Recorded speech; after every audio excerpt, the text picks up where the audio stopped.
In the canyon, that's where I long to be, with my three good companions, just my rifle, pony and me. Microciné, bonjour ou bonsoir, ça dépend de l'heure à laquelle vous allez découvrir cette nouvelle vidéo. Je suis très content aujourd'hui parce que je vais discuter avec deux énergumènes qui sont un peu comme moi aussi, même s'il y a une différence d'âge, mais on est tous les trois des énergumènes. Il y a Grégoire et Nicolas et ces deux personnalités, futures personnalités, ont commis quelque chose, c'est qu'ils ont créé une revue. Oui, une revue de cinéma qui plus est. Ça existe encore aujourd'hui, avec des questions qu'ils posent et qu'ils se posent, des questions qui ne sont jamais périmées. La revue s'appelle Tsunami. Et je suis très content qu'il soit là, enfin, qu'on discute. On avait déjà un peu discuté hors caméra il y a quelques semaines de cela, mais là, ils sont là aujourd'hui et on va parler de cette revue, le numéro 5, si je ne me trompe pas. On parlera de cinéphilie, de la critique de cinéma, d'eux aussi, d'où ils viennent, de leur équipe, de tout ça, et pourquoi il est urgent et important aujourd'hui de continuer à parler de cinéphilie et de la critique de cinéma. Mais d'abord, merci à vous deux d'être là. Comment allez-vous ? Moi, ça va en tout cas. Je suis ravi que tu nous invites. Alors, attention, c'est Tsunami OU. C'est pas pareil. La différence est importante. Et moi, ça va super. Merci beaucoup de nous accueillir aussi. On est super content de passer chez toi, surtout qu'on regarde tes contenus, tes vidéos qui sont toujours très instructives. On en regarde beaucoup. La mine d'or. Moi, c'est ce que je t'avais dit. Je t'avais dit, mais c'est une mine d'or parce que dès qu'on cherche une info sur un cinéaste ou un film où tu sais que ça n'a pas trop été traité, hop, tu vas sur Microciné, tu vas dans la barre de recherche et tu croises les doigts et souvent, tu as une chance sur deux pour que ça y soit. Alors, il faut savoir que, déjà, merci beaucoup, ça fait plaisir d'entendre ce genre de choses. Après, il y a quand même d'autres confrères et consoeurs qui font ce travail-là aussi. Et pourquoi OU et pas Tsunami ? Alors, il y a deux histoires. Il y a l'histoire pas rigolote et l'histoire stylée. L'histoire pas rigolote, c'est que le nom de domaine Tsunami U, il coûtait trop cher. C'était 150 balles l'année. Donc, clairement, on pouvait pas se l'offrir. Et du coup, on s'est dit comment on va faire. On a rajouté le O. Et en fait, le nom de domaine était pas cher avec OU. Et on a mis le O parce que c'est franchouillard, quoi. Voilà. Nous, on est des tsunamis. Et dans la grande histoire du nom de la revue, c'est aussi parce que nous, on se dit que quitte à parler de cinéma, à écrire et tout ça, il faut y aller à fond, quoi. On n'est pas là pour dire peut-être que nous, on a quelque chose à dire. Nous, on le dit. Tsunami, c'est la nouvelle vague, quoi. Nous, pourquoi pas ? Et OU, du coup, parce qu'on est quand même un peu des rigolos, quoi. Mais en tout cas, moi, ça m'a fait plaisir que tu nous appelles énergumène en introduction, parce que je pense que c'est une bonne manière de nous qualifier. Oui, voilà, le but, c'est d'essayer, quoi. On parle avec le cœur, on parle d'une certaine manière et on voit où ça nous mène, quoi. Mais voilà. Si je suis un peu sérieux quelques secondes, ce qui me fait plaisir en tout cas, c'est de voir, de cerner, de sentir que le concept de la fameuse joute verbale, pour vous, j'imagine, ce concept-là, c'est fondamental, c'est important. On s'y entraîne en tout cas, même avec l'équipe entre nous, on essaye d'être les plus stricts justement pour progresser. Et notre revue, donc, on la tient depuis bientôt 1 an. Et justement, là, pour préparer l'émission, je relisais un peu des premiers textes et je me suis dit, mais waouh, je publierai jamais ça aujourd'hui, alors que dans le temps, ça fait même pas 1 an, parce que en face de moi, j'ai Grégoire, j'ai toute une équipe qui va pas être gentille avec moi pour la relecture, qui va être intransigeante. Et donc oui, on est vraiment là pour parler sérieusement, mais quand même de manière franchouillarde et rigolote, quoi. Je trouve que c'est un bon compromis entre les deux. Je sais pas si tu dirais ça, toi. Non, mais en fait, la joute verbale, je trouve que c'est un exercice compliqué parce qu'il faut trouver les bonnes personnes pour le faire, dans le sens où c'est quelque chose de l'ordre du jeu pour moi. Et quand on connaît pas ce jeu, quand on connaît pas ses règles, quand on sait et ses limites, quand on sait que les attaques ad hominem dans la joute verbale, c'est des choses qu'il faut prendre comme de l'humour et jamais se laisser envahir par ça parce que sinon tu as perdu la joute. Bref, c'est un jeu compliqué, mais c'est un jeu qu'on aime bien pratiquer, mais qui a ses limites et qu'on sait, en tout cas qu'on essaye d'arrêter à temps quand on sent que c'est pas le bon interlocuteur ou la bonne interlocutrice. que sais-je encore. Nicolas évoquait cette nouvelle vague en référence à celles et ceux qui ne savent pas, référence, ça peut arriver, aux théoriciens, aux critiques de cinéma des cahiers du cinéma des années 50, où il y avait effectivement une position importante, il fallait effectivement prendre position et dire ça c'est bien, ça c'est pas bien, vous savez pas écrire, vous savez filmer, etc. Contesté aujourd'hui assez souvent, mais il y a quelque chose comme ça, une espèce d'essence. Vous évoquiez ça, la nouvelle vague. J'ai envie de savoir, vous deux, vous venez d'où exactement, cinématographiquement parlant? Vous venez d'où? Tu commences? Moi, je viens des blockbusters américains. Les premiers cinémas que j'ai fait régulièrement, c'était les Marvel. J'y allais tout le temps. J'étais fada de ça. Après, je pense que ce qui m'a sauvé, c'est le fait que j'ai fait pas mal de vidéoclubs quand j'étais plus jeune. Où là, il y avait quand même mes parents qui étaient derrière en mode regarde ci, regarde ça. Mais c'est vrai que ouais, je viens d'une école assez très grand public et dont je me suis défait progressivement. En quelques mots, ça sert à rien particulièrement de s'étendre. Mais ce qui est plus intéressant, c'est la transition après. Et en tout cas, je pense que c'est de ça dont on voulait surtout parler, de la transition. Oui, bah, alors après, moi, pour le coup, je suis un tout petit bébé, j'ai 21 ans, donc je m'estime encore en tout début de cinéphilie. Et même de découverte du cinéma. Et pour le coup, j'ai pas du tout une famille qui m'a plongé dans une grande culture de cinéma, tout ça. Enfin, on allait au cinéma comme dans la moyenne des Français, quoi. Si on y allait 3 fois par an, c'était à peu près les ratios. Pas spécialement pour voir des films perdus ou des pépites ou que sais-je. Mais comme j'ai toujours voulu plutôt faire du journalisme et que je suis monté à Paris pour des études à partir de 2018, bah, j'ai commencé à aller beaucoup plus au cinéma parce que MK2, avec leurs tarifs préférentiels, m'ont permis de goûter un peu plus à ce cinéma beaucoup plus régulier dans la vie, de suivre une actualité de cinéma en fait. Et après, moi, mon gros passage dans une cinéphilie un peu plus hardcore, ça a été 2019. En fait, il y avait une promotion pour la carte UGC illimitée. Et le même été, en fait, en 2019, donc j'ai pris ma carte UGC et en même temps, je suis allé à Cannes pour la première fois avec le pass 3 jours. Et j'ai vu Make to My Love Intermezzo, donc là, grande révélation, grande révélation. Et donc, je suis revenu à Paris avec cette carte UGC et voilà quoi, je suis passé de quelques ciné par semaine à vraiment 2 par jour dès que j'en avais le temps, parce que la fac permet cela. Et après, Tsunami, on a créé Tsunami, donc ça s'est enclenché encore plus. Et voilà, on est là. Alors, là, pour le coup, on va faire, sans mauvais jeu de mots, on va faire une intermezzo. Parle-moi un peu de ce film, s'il te plaît, que je ne verrai peut-être jamais. Et ouais, mais là, c'est super étrange parce que moi, je suis sorti de la salle, je me rappelle, il y avait Allociné qui tendait les micros pour avoir les réactions. Et j'ai voulu être hyper objectif avec le film, et je suis sorti au bout de 3h30 de transe, et j'étais en mode, ça va être clivant comme film, c'était une expérience intense. Et j'ai pas réalisé de suite ce qui s'était passé. Et j'ai retrouvé un pote qui, pour le coup, avait adoré. Et en fait, c'est vraiment un film qui m'a beaucoup accompagné.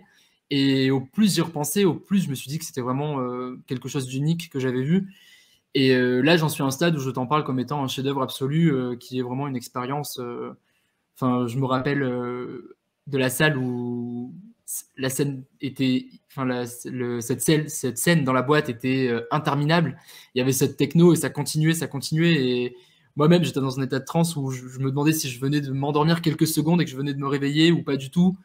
Et au final, c'est peut-être la plus grande expérience de cinéma que j'ai faite, qui explique aussi que je t'en parle aujourd'hui pour te dire d'où je viens dans le cinéma. Et en fait, même Keshish, ça a continué de m'accompagner comme ça. Make to My Love figure dans mon petit panthéon personnel, quoi. Enfin, c'est vraiment dommage. Si on pourra ne plus jamais le voir, ce serait dommage.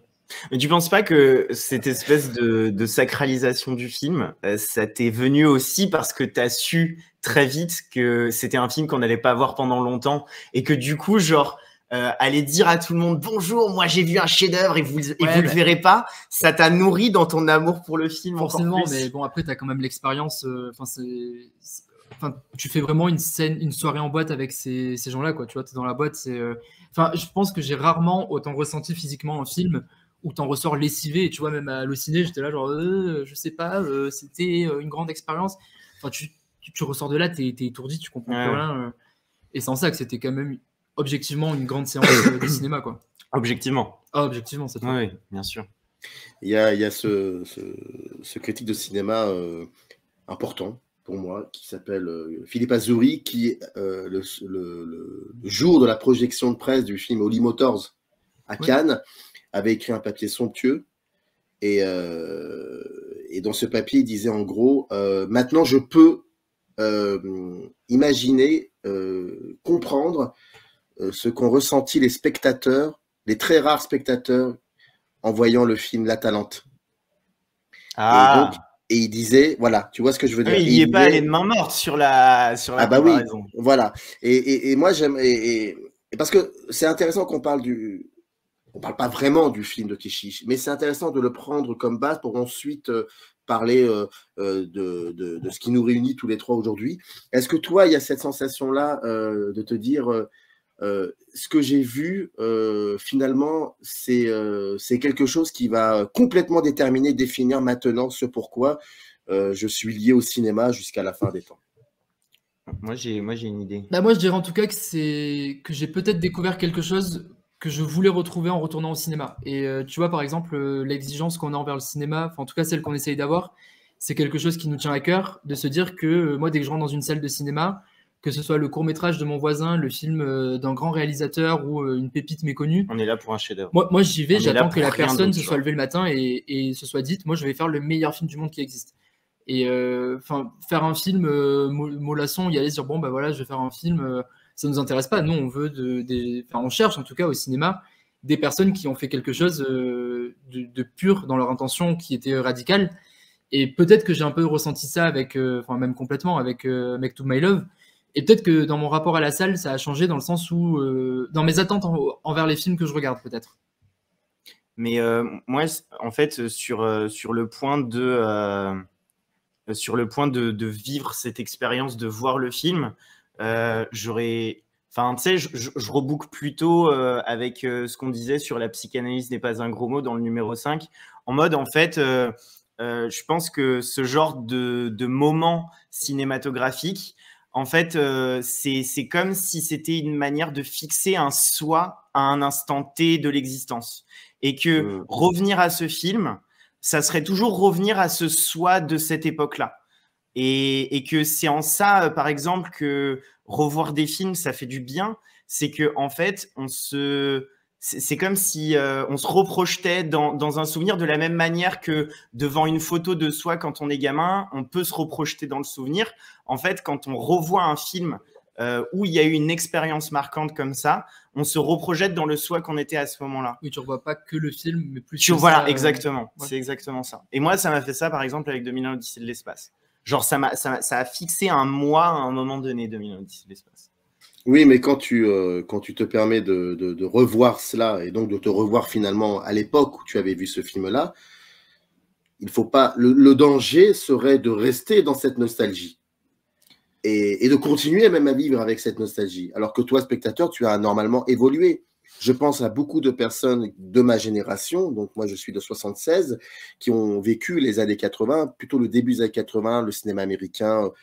J'entends par Spielberg, Zemeckis, tout ça, et qui aujourd'hui ont un rapport assez, pas douteux, mais assez particulier avec ce cinéma-là, c'est qu'en fait, ils refusent de le voir comme, avec l'âge qu'ils ont aujourd'hui, de le revoir autrement, de le revisiter. Moi, par exemple, je le revisite ce cinéma-là et je lui trouve, malheureusement, mais c'est comme ça, des choses qui sont plutôt discutables parce que j'ai évolué.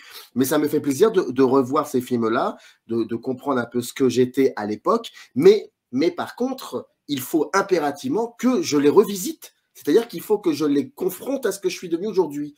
Et beaucoup de gens refusent de les confronter à ce qu'ils sont devenus aujourd'hui, préférant rester dans cette espèce de bulle un peu chimérique. Et ça donne une forme de nostalgie et ça peut être un peu dangereux parce que finalement, ça te retire toute position critique.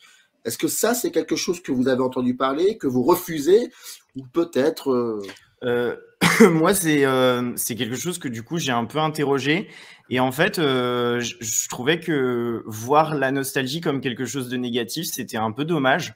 Parce que je pense que se replonger, comment dire, décider de voir un film et un peu de se complaire dans sa nostalgie. Finalement, c'est pas si grave que ça, tant qu'à côté, on continue de chercher ailleurs, tant qu'à côté, on continue d'exercer son regard sur d'autres films. Et même si, effectivement, on peut trouver des tas de défauts sur un film qui nous berce par nostalgie, quand même le garder comme pilier de construction et quand même y voir toutes les choses positives qu'on y a vues quand on était gosse, bah, c'est pas si grave que ça pour le moment que ton regard continue d'évoluer. C'est quand ton regard reste figé sur cette nostalgie, mais la nostalgie n'est pas incompatible avec l'évolution du regard. Bah, alors, pour compléter, par contre, moi, je suis plutôt d'accord avec toi dans le sens où, dans l'expérience du revisionnage de film, même comme tu en parles, il y a une espèce de généalogie de ton rapport au film qui a évolué, qui s'est développé. Et même toi, en fait, Grégoire, il a écrit un article sur Pokémon dans le dernier numéro. Et en fait, il fait complètement ça. Il a vu Pokémon enfant comme toute notre génération. Et en fait, il a fait un article halluciné. Enfin, moi, je le trouve super drôle parce qu'il interroge Pokémon au regard de Romer, Dumont et je sais plus quel réalisateur. Et en fait, tu te dis, mais ça n'a pas de sens de l'analyser comme ça. Et en fait, il a quand même marqué. Pourquoi tu fais ça? Pourquoi tu as fait ça? Pourquoi j'ai fait ça? Mais parce que justement, en fait, je me suis dit, mais pourquoi est-ce que Pokémon, ça me ferait autant de bien encore aujourd'hui? Pourquoi est-ce que, je serais toujours aussi fasciné par cet univers-là? Et je pense que cette espèce de fascination, je peux la légitimiser. Je vois pas pourquoi elle serait qu'on la mettrait de côté sous prétexte de nostalgie, qu'on la mettrait de côté sous prétexte de. Non, je pense qu'il y a foncièrement quelque chose dans Pokémon qui fait que ça fonctionne. Mais du coup, tu as quand même créé une généalogie, tu vois. Après, oui, j'ai créé une généalogie. Grégoire 2022 Pokémon, c'est cet article-là. Admettons que tu revois tous les Pokémon, je sais pas moi, dans 10 ans avec ton enfant. Bah, ça aura encore évolué et tu auras eu une nostalgie de 3 étapes, par exemple. En fait, pour moi, la grande réussite de Pokémon, c'est comme Dumont. C'est-à-dire qu'ils réussissent à créer un univers qui vont explorer sous toutes les facettes possibles et inimaginables. Par exemple, Petit Quinquin, dans sa série, il prend des personnages et pendant 6 épisodes, il va se demander qu'est-ce qui peut se passer avec ces personnages. Et je suis désolé, mais Pokémon, c'est la même chose. Ils prennent des personnages comme ça et ils se demandent qu'est-ce qui va se passer avec ces personnages. Mais ce que tu racontes, ça s'applique. Ce que tu dis, ça s'applique un peu à toutes les séries, tous les serials. Ce que tu racontes là, l'évolution. Oui, je sais. Non, mais voilà, mais je me perds un peu. Mais c'est pas grave. Non, mais c'est important ce que tu dis parce qu'en fait, finalement, c'est exactement ce vers quoi j'imagine vous avez envie de vous orienter. Et quand on lit l'écriteau, non pas l'édito, mais l'écriteau du numéro 5 de votre revue, vous parlez un peu de cela. Mais avant qu'on commence à parler de l'intériorité de tout cela, j'aimerais juste savoir pourquoi vous vous êtes lancé dans cette galère, à savoir créer une revue. Est-ce qu'il y avait, selon vous, quelque chose qui manquait? Alors, qui manquait, je ne sais pas, mais qui s'est arrêté en tout cas. Manqué. Donc, pour reprendre Tsunami, donc, on est en 2022, on l'a créé, le premier numéro est sorti en mai 2021. Donc, en gros, ça a commencé à germer début 2021. Et le temps, en fait, que l'équipe se mette en place, qu'on trouve des personnes qui veuillent faire comme nous, on va dire que l'histoire a commencé en interne en 2020 et en fait, à la fin de la période de l'orme des Cahiers du cinéma. C'est clairement, c'est ça, je pense qu'on est d'accord. C'est le point de départ. Et si vous pouviez juste, pour celles et ceux qui ne savent pas ce que c'est, les Cahiers du cinéma, de l'orme, tout ça, qui a été quand même un moment important. Enfin, en tout cas, dans notre niche à nous, mais ça serait bien que tu... Ouais. Les Cahiers du cinéma, donc, c'est une revue mensuelle de cinéma français qui parle de cinéma. Et elle a souvent cette aura de plus grande revue de cinéma du monde, qui est très élitiste ou parfois même incompréhensible. Elle a toute une aura. Et c'est un passage quasiment obligé lorsqu'on parle de critique ou qu'on s'y intéresse de se confronter à leur texte parce qu'ils ont accueilli des très grandes plumes du journalisme et ils ont aussi lancé la nouvelle vague française dans les années 50 en tant que journalistes. Ils les ont vus basculer dans le cinéma en 59, 60 avec toute la génération donc de François Truffaut, Godard, Chabrol, Romer ensuite, etc. Et donc, en fait, dans les années 2000, il me semble que de mémoire, c'est 2009, on a Stéphane Delorme qui prend la rédaction en chef des Cahiers et qui dure jusqu'à 2020, date à laquelle 8 producteurs français et actionnaires en fait rachètent les cahiers, et donc toute son équipe quitte le navire, tout ou presque. Il y a peut-être 1 ou 2 personnes qui sont restées de mémoire, je ne sais plus. Et en fait, donc nous, on a commencé à lire les cahiers à la fin de Delorme, on ne savait pas encore que c'était la fin. Bon, grosso modo, de mémoire, j'ai lu sa dernière année au cahier. Toi, je ne sais plus, peut-être un peu plus, il me semble. Moi, j'ai lu les 2 dernières années à peu près. Et donc, en fait, à ce moment-là, on commence à se dire, ouais, franchement, la critique, c'est pas mal. Eux, ils font plus que parler j'aime, je n'aime pas d'un film. C'est vraiment intéressant. Et donc, on commence un petit peu à prendre la roue de la critique très doucement. Et ils quittent les cahiers. Et donc, après, c'est Marcos Huzel qui reprend, en fait, pendant le confinement. Et à partir de là, on était alors sceptique, ou en tout cas...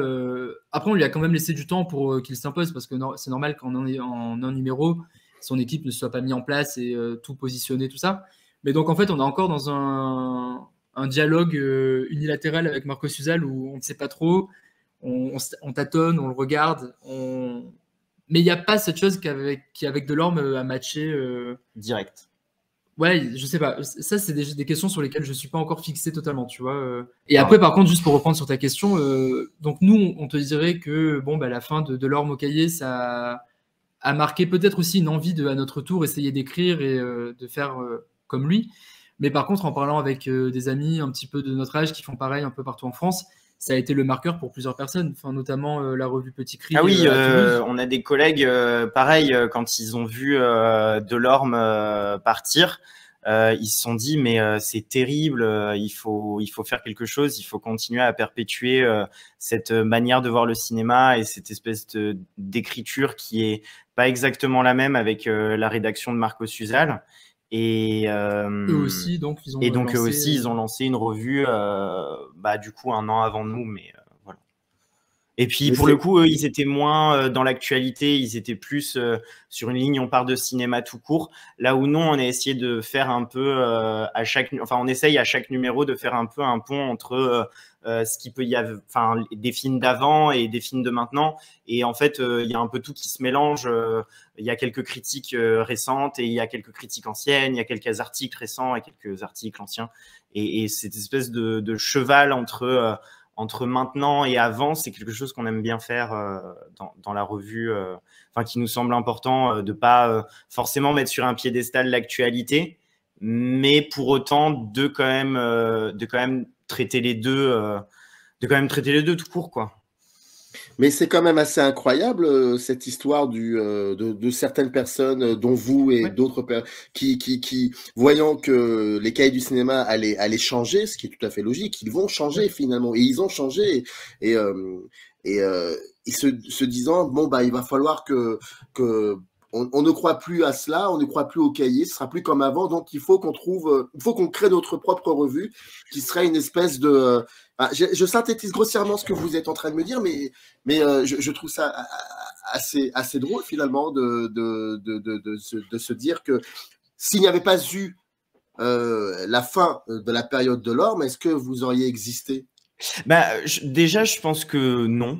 Enfin, moi, je pense que non. Personnellement, je pense que non. Je pense qu'on aurait continué à écouter et à lire Delorme en se nourrissant de tout ce qu'il disait, quitte à ensuite essayer d'intégrer les cahiers du cinéma directement, parce que, en tout cas, à l'époque, on ne le voyait pas ça comme ça, mais aujourd'hui, si Delorme existait encore et qu'on n'avait pas la revue, on écrirait des articles pour essayer de les envoyer à Delorme, je pense. C'est pas bête. Voilà. Ouais, c'est bien. Donc non, je pense que en fait Delorme, il avait une manière de parler du cinéma qui était très qui lâchait un peu le prisme analytique, je trouve. Il avait une bonne manière d'être à cheval entre l'analyse et l'émotion. Là où je trouve que les cahiers actuellement se complaisent parfois un petit peu trop dans l'analyse, sans penser forcément à l'émotion qui accompagne cette analyse. Et je pense que s'il y a quelque chose qui a beaucoup manqué au cahier du cinéma et qui nous a poussé à faire Tsunami et à défendre notre ligne éditoriale, c'est avant tout le fait que l'analyse renforce l'émotion, mais s'il n'y a pas d'émotion, on aura beau analyser, à la fin, le film, on s'en fout quand même, quoi. Et toujours articuler l'analyse et l'émotion, c'est un peu ça qui a fait, je pense, le point de départ de la manière dont on voulait parler de cinéma dans la revue, quoi. Mais après, il faut quand même, juste pour nuancer le propos, les cahiers du ZAL, on les lit encore plus assidûment, Ah oui. limite, notamment avec nos émissions sur Twitch, où le dimanche, on lit pas mal de critiques en live. Et par contre, tu vois, moi, je reviens pas mal sur Marcos Uzal, et je crois que c'est Bégodeau qui disait ça dans ton émission, même si à l'heure actuelle, on n'est pas déçu, c'est pas le mot, mais on trouve que c'est différent, et on est peut-être moins intéressé par la manière dont Uzal aborde le cinéma.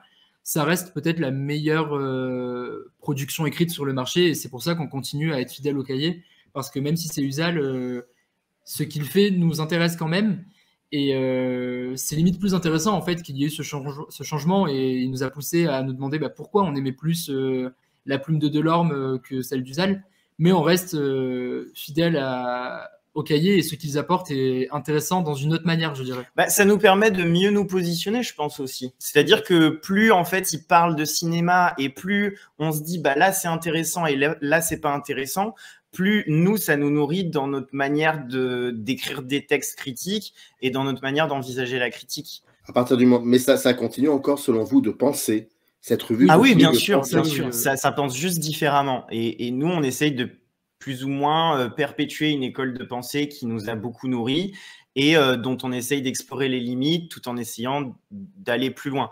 Est-ce que pour le moment, on a réussi à aller plus loin? Je ne pense pas. En tout cas, on pose les bases pour essayer d'aller plus loin. Voilà. Qu'est-ce que vous voulez faire avec Tsunami? Soyons fous, devenir indépendant économiquement. Là, ce serait assez incroyable. Ouais. Parce que pour avoir plus de temps en fait, pour pouvoir donner de l'énergie dans le projet et pouvoir continuer notre mission de faire découvrir le cinéma aux personnes et leur montrer que, une de nos premières missions en tout cas, c'était quand même de montrer aux personnes que se poser des questions avec à la fois, on va dire, je sais pas moi, Godard et Braque, c'est possible. Parler du cinéma d'aujourd'hui et d'hier, comme le disait Grégoire, c'est possible, et en fait il faut arrêter d'avoir peur de ce cinéma on va dire du passé, parce que c'est une source hyper intéressante pour parler de cinéma, le comprendre et grandir avec lui. Et donc si déjà on arrivait à continuer cette petite mission qu'on se donne, ce serait génial. Je sais pas toi. Oui, ce sera déjà un bon début. Après en fait, je pense que c'est quoi l'objectif avec Tsunami? Je pense que l'objectif avec Tsunami, c'est de s'imposer une rigueur d'écriture régulière qui nous permet de penser le cinéma bien mieux que si juste on s'amuse à discuter, parce que on aura beau parler, à un moment donné, sortir les choses, les fixer par l'écrit, les mettre dans des boîtes structurées, etc., ça permet quand même d'avancer dans sa pensée. Et je pense que peut-être le premier truc que nous permet Tsunami, c'est faire ça. Et donc, tant que, je pense, ça nous conviendra de faire ça, je pense qu'on continuera Tsunami. Alors, la question, c'est est-ce qu'on continuera à le faire dans cette revue-là? Est-ce qu'on continuera à le faire ailleurs? Est-ce qu'on arrivera à être indépendant ou pas? On verra bien. En tout cas, pour le moment, c'est une sorte de discipline d'esprit, quoi. Est-ce que vous pouvez considérer que votre revue est une revue quand même politisée? Nous, à la base, on a quand même essayé d'être ouvert à tout le monde, parce que, en gros, dès qu'on a constitué l'équipe et que des personnes se sont greffées au fur et à mesure, c'est parti d'un groupe Facebook, il faut le rappeler. Donc, nous, on s'est tous rencontrés sur Facebook, en fait, et on s'est dit, bon, on a tous envie d'écrire, c'est parti. Et en fait, à la base, on ne s'est pas constitué par affinité politique. Mais bon, malgré tout, à part peut-être une ou deux personnes, on est quand même tous plutôt consensuellement du même bord, on va dire. Et après, alors si je traduis politique en journalisme, on va dire de manière éditoriale, on a un regard assez léger sur le choix des écrits. On a par exemple un rédacteur qui veut souvent parler de cinéma hollywoodien, film d'action. On le pousse à lui dire « t'es super intéressant dès que tu parles d'autre chose ». On ne te dit pas de parler de films qui ne sont pas populaires au grand public, mais si tu es capable de nous donner envie de regarder du cinéma hongkongais, de la comédie française des années 60, là, tu es tout autant pertinent, essaye un peu de varier. Donc, on va dire qu'on serait peut-être politisé dans notre manière de chercher à varier les registres des films dont on parle. On essaye d'être radicalement dogmatique avec les personnes qui parlent, et leur dire que si elles doivent écrire une critique, il faut qu'elles assument leur point de vue à fond, et que si elles ont détesté, bah, vous dites de fond en comble que vous avez détesté, vous n'y allez pas de la main morte, vous expliquez en quoi c'est fondamentalement un mauvais film. Et bah, après, moi j'aime bien cette citation qui décrivait les cahiers, qui disait que ils ont toujours été dogmatistes, mais pour que c'était pas fondamentalement une critique négative de dire des cahiers qu'ils ont recherché le dogme, dans le sens où ils ont recherché un système de pensée total et reproductible en fait. Et moi j'aime bien cette idée de dire que tu parles d'un film, tu essayes de dire pourquoi tu l'as adoré ou détesté, et en expliquant pourquoi, tu montres en fait ton regard total sur le cinéma, ce que tu attends ou ce que tu n'attends pas du film. Et sur ça, on va dire que c'est peut-être un peu politisé dans le sens où on essaye d'être extrême, à la rigueur. Je sais pas si tu es d'accord. Bah, oui, alors, si, un petit peu. J'aurais tendance à... Enfin, en fait, c'est quelque chose qu'on a... Enfin, c'est pas un conflit, mais c'est des choses qu'on est encore en train d'essayer de comprendre. Est-ce que, par exemple, je trouve qu'un des trucs où on n'est pas encore sûr de nous, c'est à quel point on peut faire de la morale dans une critique. Parce que on a pas mal de gens à la rédaction qui ont des idées des idées très arrêtées sur certaines choses, dans un sens comme dans l'autre. Et dès qu'il y a un film qui va pas dans ce sens-là, est-ce que lui dire t'as pas développé ci, ou t'as pas fait ça, ou t'as pas fait machin, c'est une bonne manière de prendre le film. Et en même temps, je trouve que c'est un prisme critique intéressant, parce que ça permet de montrer qui on est. Et en même temps, je trouve que c'est un prisme critique entre guillemets inintéressant, parce que se base non plus sur des idées de cinéma, mais sur des idées autres que le cinéma. Et je pense que là-dessus, il y a quelque chose que je suis pas sûr qu'on a encore tout à fait concilié et auquel on continue de réfléchir. Bon, et après, pour finir, nos numéros à l'heure actuelle, ils n'ont pas abordé la question politique frontalement. Enfin, je veux dire, nos thèmes, ça a été les vacances, retour aux sources, comparaison, les belles couleurs. À la limite, les belles couleurs, mais après, on s'est questionné aussi sur l'intérêt de faire un numéro sur la politique. Et c'est encore en suspens, mais par exemple, tu vois, une manière qui nous semblait pertinente de parler de politique, ça aurait été de faire un thème sur la bourgeoisie, par exemple. Parler de la politique, ce serait parler d'une certaine catégorie sociale. Et après, si dans ce numéro, il y a des personnes qui auront des divergences d'opinion, on s'en fout, parce qu'on aura été d'accord pour dire que choisir comme sujet la bourgeoisie plutôt que la politique au sens large, ou le cinéma social, ou que sais-je, peut-être qu'on peut trouver des dénominateurs communs suffisants pour qu'après, les personnes dans la rédaction se fassent plaisir à écrire et même donner leur opinion politique. Après, ça les engage, eux, sur leur texte, quoi. Comment vous choisissez les grandes thématiques de vos numéros? Est-ce que c'est une décision collégiale, donc avec toute l'équipe, ou est-ce que c'est vous deux? C'est avec toute l'équipe. Alors, bien sûr, nous, on impulse nos idées parce qu'on y croit aussi. Mais après, c'est le jeu de la joute verbale, j'ai envie de dire. On en parlait, je sais plus si c'était au tout début ou si c'était en amont. C'était au début. Voilà. Et c'est à celui qui, entre guillemets, fera le plus de bruit, qui maniera le mieux le truc et tout. Et après, nous, on fait quand même attention à faire en sorte que quand toutes les opinions sont exprimées, on fait en sorte que toutes les opinions soient entendues. Et il me semble que pour le moment, les thèmes, ça n'a pas été que nous tout à fait. Non, ça a été... c'est venu de toute l'équipe, et même des personnes qui écrivent pas spécialement tout le temps, ou qui écrivent plusieurs textes, ont pu donner leur numéro, leur thème. Là, le prochain, en théorie, ça viendra pas de nous. Si. Après Ah oui, ça viendrait de toi. Ouais. Mais celui d'encore après, ça viendra de quelqu'un qui n'est même pas au comité de rédaction. Non, franchement, on essaye d'être le plus démocratique, et ça prend du temps. Mais comme ça nous éclate, bon, ça va. Ouais. Après, y a quelqu'un qui lâche une idée, et ensuite, tout de suite, ça embraye. S'il y a une personne qui surenchérit, souvent, on sait qu'on tient une idée. Si on voit que ça surenchérit pas, on se dit bon, on va laisser dans le tiroir et on verra si ça surenchérit à un autre moment. C'est souvent aussi comme ça à quel point le tout premier mot qui est lâché par l'une des personnes qui est autour de la table crée de l'émulsion. Et souvent, quand ça crée de l'émulsion, ensuite, nous, on n'a plus rien à dire, quoi. Ça a créé de l'émulsion. Il y avait Lou Reed qui disait en gros que c'était pas évident de diriger un groupe, donc c'était par rapport au Velvet. Et je crois que c'est dommage, on ne parle pas assez souvent de ce que c'est que diriger une équipe d'une rédaction de cinéma. Je pense que c'est bon, c'est la cuisine interne, mais c'est fondamental parce que ça donne aussi un éclairage, un aperçu, les couleurs d'une revue ou d'un site internet, d'un webzine ou d'une revue de papier. Et comment ça se passe, diriger une équipe? Est-ce que vous avez réussi à définir la fameuse cultissime ligne éditoriale que toutes les revues aimeraient un jour? Il faut parler de l'anecdote.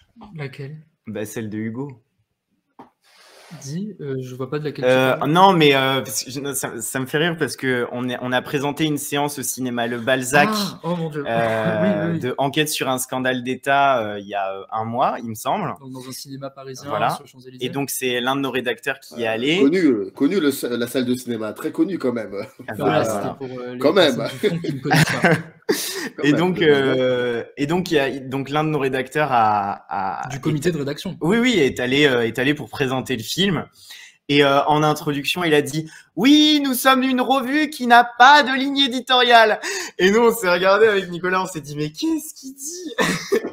Et en fait, je pense que la ligne éditoriale, c'est un peu ce qu'on disait au tout début, enfin pas au tout début, mais ce qu'on disait quand on abordait Delorme. C'est-à-dire que en fait, c'est toujours essayer d'articuler l'analyse et l'émotion. Pour moi, c'est ça notre ligne éditoriale. Je ne vois pas d'autre manière de définir notre ligne éditoriale. Pour nous, en fait, tant que ton émotion, tu la rattaches à une analyse et que tu articules bien les deux, que tu donnes des exemples, tant que c'est de la référence qui est digérée, qui sert le propos, tant qu'il y a des exemples de scènes, tant qu'il y a à la fois l'émotion et à la fois l'analyse et pas juste les deux, pour nous, c'est banco. Et en fait, c'est sans doute là-dessus qu'on se bat le plus avec les différentes personnes. C'est n'aie pas peur de tes émotions, n'aie pas peur de ton opinion. Par contre, illustre, analyse. Tu nous parles de toi, tu as kiffé cette scène au cinéma, pourquoi tu ne la partages pas? Moi, exactement. Je veux kiffer avec toi, en fait. C'est exactement ça. Et je pense que c'est là qu'on retrouve à la fois notre ligne éditoriale et à la fois la plus grosse direction d'équipe qu'on fait avec l'équipe. Bon, et après, pour la direction, c'est du harcèlement. Enfin, tous les jours, moi maintenant, j'en suis venu à un point où tous les matins, je leur envoie un petit message. Bonjour, bon lundi à tout le monde. Les dernières nouvelles, c'est 1, 2, 3, 4. Voilà, bonne journée. On passe en message privé dans une semaine si on n'a pas les textes. Mais bon, après, et là, je pense que c'est une de nos fiertés, en tout cas, parce qu'on est une quinzaine. Je crois que la dernière fois que j'ai compté, on était 14. 12, 15. Et là où je suis assez content et fier de toute l'équipe, c'est que, en gros, pour nos relectures, on a un drive où on met nos textes et tout le monde a le droit de commenter. Ils ont été timides, mais ça y est. Là. Et tout le monde commence à donner son propre avis sur les textes de tout le monde, à dire là, pourquoi ça? Est-ce que tu pourrais pas creuser tout ça? Et il y a un véritable respect de la parole de l'autre et pas seulement des rédac-chefs ou du comité de rédaction. C'est-à-dire que quelqu'un commente ton texte, qui que ce soit, tu l'écoutes. Tu prends pas sa remarque comme nécessairement idiote, tu la prends en compte et même si d'instinct elle te semble pas pertinente, tu te dis pourquoi il a dit ça, il essaye de creuser. Et sur ça, je suis assez fier de tout le monde parce qu'on prend vraiment en compte l'avis de toutes les personnes qui relisent, quoi. Et il y a une discipline dans la relecture où on pourrait se dire les gens ils ont lancé leur première version, ciao à dans 2 mois, et c'est pas tellement ça. Et ça, j'en suis vraiment fier pour le coup. C'est assez fort, je trouve. Je voudrais vous lire l'écriteau, un extrait de l'écriteau du numéro 5. D'ailleurs, dans le descriptif, j'avais omis de le dire, mais c'est important, dans le descriptif de la vidéo, vous avez bien évidemment le lien qui renvoie directement au site de la revue Tsunami. L'écriteau a été écrit par Grégoire. Le titre, c'est « Les sources sont au pluriel ». Et il y a un extrait que j'aimerais bien lire et qui donne un aperçu de vers quoi la revue, sur quoi la revue aspire, et vous l'avez déjà évoqué dès le début de l'émission, ça donne ça. Les corps et les esprits se façonnent et l'influence topologique qui s'associe à ce processus n'en reste pas moins primordiale chez Tsunami. Rappelons que la rédaction n'est uniquement ni constituée de natifs parisiens, ni même de parisiens tout court, et que l'accès au cinéma, a fortiori d'auteurs, n'a rien d'évident pour au moins un bon tiers de la population. Rendre compte de cette diversité rurale et de ce qui agit sur les corps, c'était d'abord s'entretenir avec le réalisateur de l'adaptation de Retour à Reims, de Didier Euribon à Jean-Gabriel Perriot. Que peut le cinéma? Quelque chose, bien sûr, mais peut-être ce quelque chose tient à ce qu'il élargit le champ des possibles, les premiers maîtres de cet élargissement tenant eux-mêmes à voir les corps, à voir leurs paroles. Et en ce qui concerne les fragments choisis par Jean-Gabriel Perriot, les paroles et les corps d'ouvriers, par l'utilisation d'archives, mais surtout par l'intervention d'un montage qui les articule à la voix off d'Adèle Haenel, sortent du cadre familial de Didier Euribon, de ses particularités, le cinéma ouvre vers. Bref, si le retour permet de fouiller ses propres déterminismes, le jeu spéologique qui gouverne à l'exploration de leurs différentes sources agit sur plusieurs niveaux de profondeur.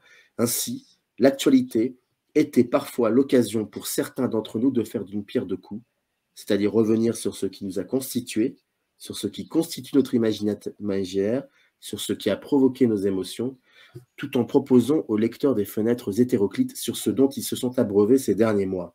Bien sûr, pour ces fenêtres, explorer plusieurs niveaux de profondeur sous-entend dessiner plusieurs paysages. Il en va donc du bilan d'Esplechin, de cette critique-analyse de Memoria, de cette critique tout court de Red Rocket, de cet entretien un peu lunaire de la Matrice, oui, vous avez bien lu, ou alors bien encore de l'article sur Pokémon, qui pourrait presque par quelques truchements démagogiques accompagner la sortie de Pokémon Arceus.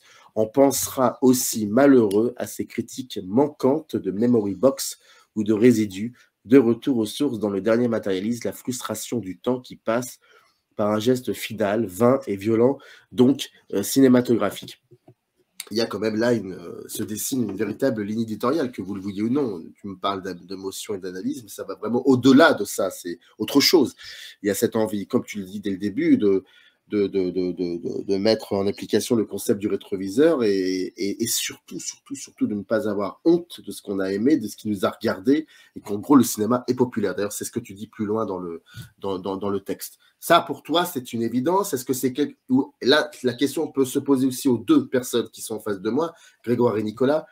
Est-ce que ça, ce qu'écrit Grégoire dans son texte et qui, j'imagine, est partagé par Nicolas et par l'ensemble de l'équipe, est-ce que c'est quelque chose que vous avez remarqué? C'est ce manque-là que vous avez remarqué dans d'autres critiques de cinéma de ces peut-être 5 dernières années? Peut-être un peu, parce que un des trucs aussi qu'on dit souvent aux gens avec Nicolas et qu'on défend beaucoup, c'est en fait que nous, quand on discute de cinéma avec des gens, la première chose qu'on va leur dire, c'est ton avis est légitime, tu as juste à m'expliquer pourquoi. En fait, nous, ce qui compte, c'est vraiment le pourquoi. Et tant que la personne, elle arrive à expliciter pourquoi, pour nous, c'est valable. Alors après, je pense que plus on se demande pourquoi, et plus on a envie d'aller vers d'autres cinémas. Et donc, ouvrir vers, c'est une démarche, en fait, comment dire, la phase 1, ça serait donner son avis sur n'importe qui, mais toujours avec sur n'importe qui, n'importe quoi, mais toujours avec le pourquoi. Et dès lors qu'on a enclenché le pourquoi, c'est ça qui nous ouvre la voie vers la phase 2, qui est découvrir l'intégralité du cinéma et faire vivre sa cinéphilie et aller voir des films des années 50 comme des films d'aujourd'hui, parce que c'est ce pourquoi-là qui va permettre en fait de comprendre que, à force de voir plein de films différents, on finit par se comprendre nous-mêmes, et quand même se comprendre nous-mêmes, c'est plutôt une chouette quête dans la vie.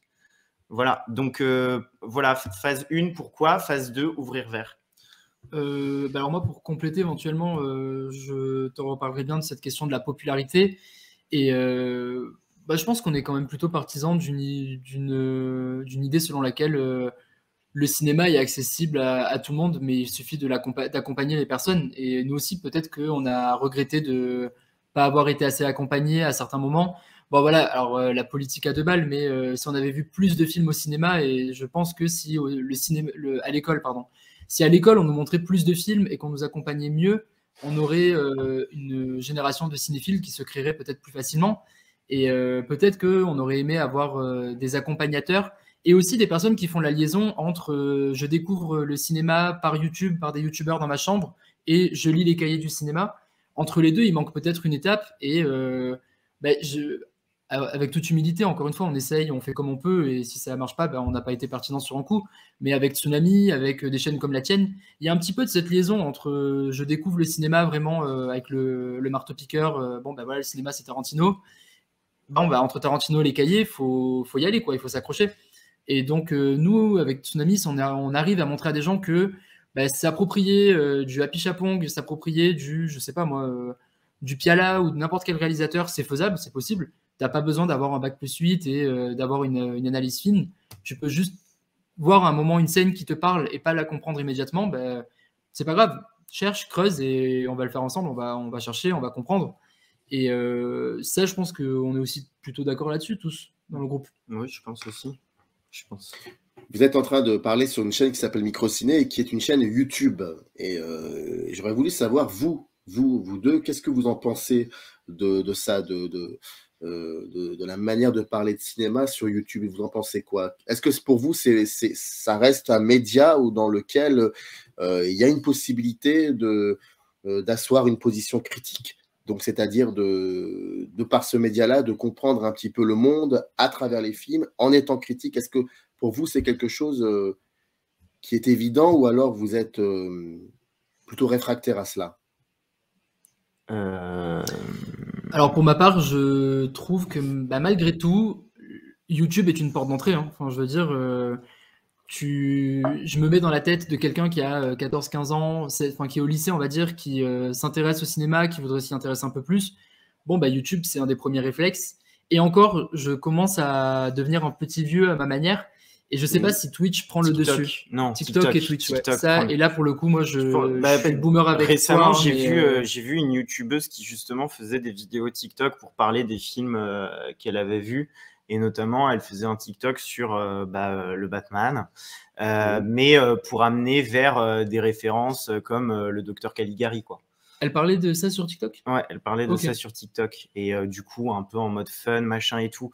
Et je pense que, en fait, je pense que c'est pas un travail critique c'est pas que c'est pas un travail critique, c'est que c'est pas un travail critique qui nous parle particulièrement, mais c'est un travail, qu'il soit critique ou non, qui justement permet ensuite de nous ramener des gens vers nous, quoi. C'est une porte d'entrée. C'est une porte d'entrée. C'est-à-dire que pour nous, en fait, c'est YouTube et tout ce qui se fait sur YouTube est légitime dès lors que les gens qui se nourrissent à YouTube réussissent à sortir de la bulle YouTube et d'aller plus loin. D'explorer. Voilà, et d'explorer. Et on revient à cette espèce de mouvement de toujours en vouloir plus.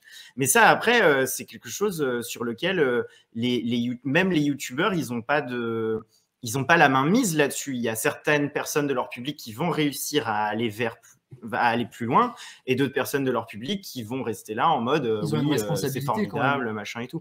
Alors après, ils ont une responsabilité. Mais alors, juste pour nuancer sur YouTube, il y a quand même, par exemple, ta chaîne, et je la vois plutôt comme une espèce d'archive, dans le sens où je sais que ça existe. Je sais que sur Microciné, il y a des interventions avec des personnes qui, moi, m'aident à penser à l'heure actuelle, qui m'accompagnent, en fait. Je veux m'intéresser à un réalisateur, ça peut m'arriver de regarder si tu en as parlé, voir comment des personnes en ont parlé et ont abordé ce cinéma-là.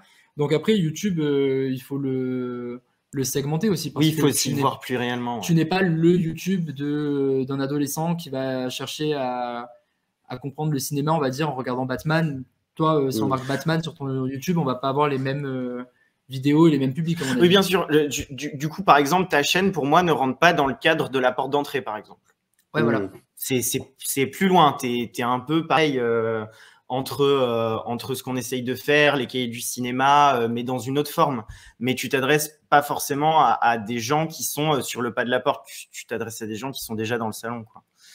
Mais oui, pardon, vas-y, je t'en prie. Non, juste, j'allais poursuivre sur, par exemple, je pense qu'une des chaînes qui fait très bien ce travail de porte d'entrée, mais de porte d'entrée plus, c'est la chaîne de Antoine Goya, de Anna Génocide. Porte d'entrée, t'es déjà mis. Oui, non, c'est pour ça que je dis porte d'entrée plus. c'est quand même pas la porte d'entrée.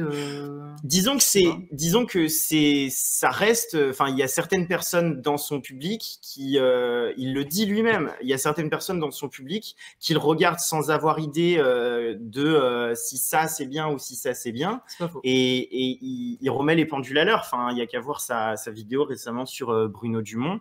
Franchement, ça remet les pendules à l'heure. Et à mon avis, il y a certaines personnes qui ont dû s'interroger sur comment dire, sur ce qu'ils avaient entendu sur Bruno Dumont à cause de tel ou tel youtubeur qui en avait fait un truc un peu radé pâquerette, quoi.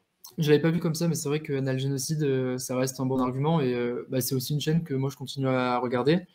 Et après, par contre, il y a la question de Twitch et moi je suis pas encore fixé là-dessus si c'est prendre la place de YouTube. Je pense que ça ne la prendra pas, mais et tu vois, nous, pour le coup, on fait une émission tous les dimanches où on parle des films d'actualité.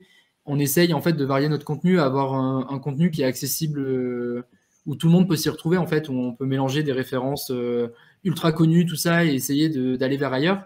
Et au fur et à mesure de l'émission, on sait que les personnes qui restent sont de moins en moins des personnes qui peuvent atterrir ici par mégarde.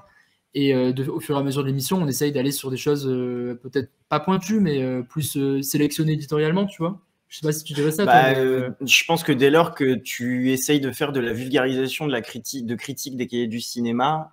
oui, c'est vrai qu'on le fait quand même assez rapidement dans l'émission. Enfin, un peu, ou alors peut-être qu'il faudrait lancer une chaîne YouTube où il y a des épisodes de 7-8 minutes qui décortique une critique des cahiers du cinéma sur un film. Mais ça, après, ça nous demande un boulot qui serait pas compatible avec le boulot qu'on fait déjà avec la revue. Et puis, c'est moins intéressant qu'en live, parce que donc nous, en fait, sur Twitch, on lit des critiques des cahiers en live et on explique ce en quoi elles nous paraissent pertinentes ou pas pertinentes, intéressantes et tout ça. Et aussi dans l'objectif de dire que les cahiers, pareil, il faut arrêter de penser que c'est un truc qui est réservé à 10 personnes en France. C'est faux, on le lit, on y va doucement. Parfois, et d'ailleurs, on est les premiers à dire voilà, là c'est les cahiers qui font les cahiers. Allez, on passe rapidement. On va pas s'apesantir sur de la mélasse.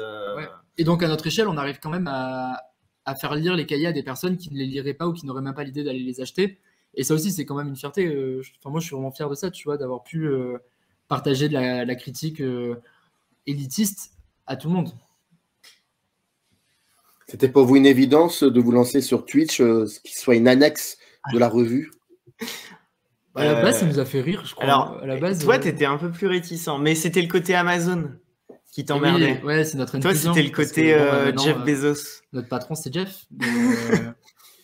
À part ça... Non, enfin... C'est toi qui as eu l'idée pour le coup. Oui, c'est moi qui... Parce que j'ai beaucoup suivi à un moment donné Dany et Raz sur Twitch. Je ne sais pas si tu connais, en gros, c'est un duo de Twitchers de gauche plutôt radical qui parlent de politique. Qui parlent de politique, qui font du react en fait. Ils regardent des vidéos et ils commentent les vidéos et ça leur permet de digresser sur plein de sujets différents. Et je me suis dit, mais pourquoi on ne transposerait pas ce principe-là au cinéma ? Et donc, du coup, prendre comme base soit des vidéos YouTube, soit, par exemple, on regarde beaucoup les vidéoclubs de Combini, où on commente les références des réalisateurs, des réalisatrices qui viennent, où ce serait l'occasion de lire un peu des critiques. Là, récemment, en fin de live, on essaye de regarder des films muets ensemble. Et ça marche bien, hein, ouais, c'est pas mal, les gens aiment bien. C'était pas une réussite le dernier, mais... Oui, mais ça va. C'était sur quel film? C'était quel film le dernier? C'était La Pluie. Alors j'ai voulu faire le malin à mon tour. Et il a fait le malin lui aussi. Nous allons regarder une référence citée par Deleuze dans son premier livre sur le cinéma. Et c'était La Pluie, donc de Joris Stevens, si je dis pas de bêtises, donc un réalisateur néerlandais. C'était chiant. Mais moi, Deleuze, il m'a vendu du rêve. C'était chiant comme La Pluie. Non, mais Deleuze aussi. J'ai vu ça, quel forçat. Voilà, la révolution dans ma tête, elle va arriver avec ce court métrage là. J'étais sûr que ça allait marcher, que ça allait être génial et tout ça. Un petit flop. Mais bon, le flop pour La Pluie, c'était dans le thème. Non, mais en fait, je pense que le premier truc qui a gouverné à mon idée de Twitch, c'était de rendre fun des trucs qui ont l'air élitistes, inaccessibles et tordus. Typiquement, Deleuze, là, on en parle. Moi, j'ai terminé l'image temps et l'image mouvement. Lui, il est en train de terminer l'image temps. Bon, Mouvement, on mouvement. est l'image mouvement, pardon. Attention. Bon, on est les premiers à rien biter, on fait semblant de comprendre, Non, mais il y a des trucs qu'on non, non, grappille. non, non, non, non, il y a beaucoup qui n'ont pas compris. Hein. Attends, moi, quand je l'ai lu, enfin, je veux dire, Ah, c'est j'ai eu du mal à me relever, mais c'est intéressant. Après, tu oui, grappilles. voilà. Et c'est Après, ça. il faut discuter On aussi avec grappille. d'autres personnes, et puis Voilà, il faut essayer de faut voilà. C'est Donc, exactement ça. Et c'est ce qu'on mais a c'est fait. passionnant, On hein, a c'est décortiqué passionnant. un petit Ouais, on a paragraphe sur on Twitch. a parlé un peu de naturalisme selon Deleuze sur Twitch, et c'est à notre niveau. Mais en fait, c'est juste pour montrer aux gens que genre, ok, Deleuze c'est chiant et imbitable et abscon, mais ça peut être notre pote quand même. Non, mais Il n'y a après, pas de raison. ça vaut ce que ça Enfin, vaut, mais bon, on a quand même quelques potes qui font de la philo à la fac et qui est en renfort sur le chat sur Twitch. Et bon, ça vaut ce que ça vaut, mais ça existe. On a fait exister ces petits trucs. Mais c'est pas pour passer. Enfin, je veux dire, c'est vraiment intéressant, hein, Deleuze. Après, parce que Oui, mais je suis d'accord avec toi, oui. bon, tu le lis une première fois à un certain âge, je pense, j'imagine. Je crois que j'ai dû le lire peut-être à quelques années de plus que vous, mais j'avais même pas 25 ans. Et après, on y retourne. Non pas, enfin, je l'ai pas relu. On mais a je certains reprenais comme concepts ça. en tête. Voilà, dès lors il y a qu'il y a quelques- certains concepts qui sont rentrés dans la C'est ça. tête, c'est la seule chose. Enfin, pour moi, C'est Deleuze ça. a fait son travail dès lors qu'on a 3 concepts en tête qu'on peut remobiliser. Après, Quitte à moi- les avoir un peu mal compris. Moi, mon rapport à Deleuze, enfin, à l'image temps et l'image mouvement, c'est que finalement, j'ai fini par le relire, mais sur plusieurs années, parce que j'allais sur quelques chapitres qui m'étaient. Et puis parce qu'on évolue, on voit d'autres films, on grandit aussi, enfin voilà, puis on lit d'autres livres, et je vous assure qu'à un moment, ça devient, après un certain temps, ça devient lisible. Et c'est passionnant. Hein. Moi, il y a des textes, il y a des moments comme ça sur Océanie qui sont assez incroyables. Et Et moi, c'est ce que je donnent disais à quelque chose, Nicolas. hein. Je trouve que Deleuze est le plus digeste dès qu'il parle de la matière filmique en tant que Oui. telle, dès qu'il est sur un exemple Quand en il dit particulier d'un pourquoi, cinéaste. Quand il illustre, Ouais, en fait, il aurait exactement. Il aurait dû écrire chez Tsunami. il aurait dû c'est écrire sûr. à Tsunami, en fait. Hein. Vous êtes vraiment imbu de votre personne. C'est terrible. Aïe, aïe, aïe. Et ça parle de Pokémon dans des articles et c'est même pas foutu de défendre. Aïe, aïe, aïe. Ouais. Bon, en tout cas, je pense qu'on a quelques informations et là, vous ne pouvez pas ne pas aller les lire, les voir, parce qu'il y a aussi ce qu'ils font sur Twitch. Toutes les informations se trouvent dans le descriptif, à savoir le lien qui renvoie au site, mais aussi à Twitch. Donc, allez-y, c'est important. J'imagine qu'on les reverra, enfin, je les reverrai prochainement sur Microciné pour parler d'autres choses. En tout cas, c'était un plaisir de vous écouter, de discuter avec vous et voilà, de comprendre un peu comment vous entretenez le rapport à la critique, à la cinéphilie et à Deleuze, par exemple. Et c'était assez passionnant. En tout cas, merci à vous, c'était vraiment bien. Merci à toi. Merci. Merci beaucoup. À très vite. Oui, au revoir. C'est bon. Générique. Up arrive in the canyon. That's where I long to be with my 3 good companions. Just my rifle, pony and me.